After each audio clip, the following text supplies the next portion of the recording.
Mission शक्ति को आसीथिबा चिठी अनुसार आज आरंभ है international day for older person.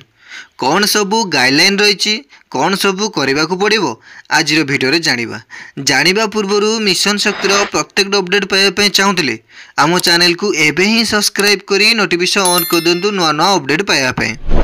देखंतु international day for older person हेउछि विश्वस्तरीय कार्यक्रम।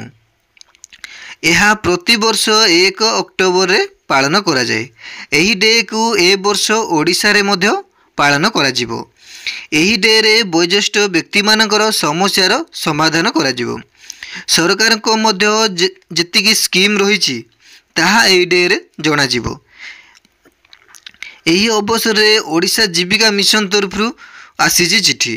प्रत्येक वर्ष एही अक्टोबर 1 को international day for older person भाव में पालन करा जिवो।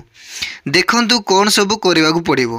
प्रथम यही डे रे वयोज्येष्ठ व्यक्ति मानकु इनवाइट करने को पड़ो एवं यही डे रे पब्लिकेशन करने पाई यह बैनर मध्य करा जिवो।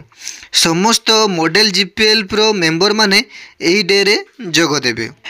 एही डे रे वयोज्येष्ठ व्यक्ति मानकर समस्या कौन रही ताहा शुणा जिवो एवं सही समस्या केमिति सेमाने बाहरिबे ताहार समाधान करा जिवो। सरकार देउथबा केते गुड़िए स्कीम उपरे मध्य सेमानकु जणा जिवो।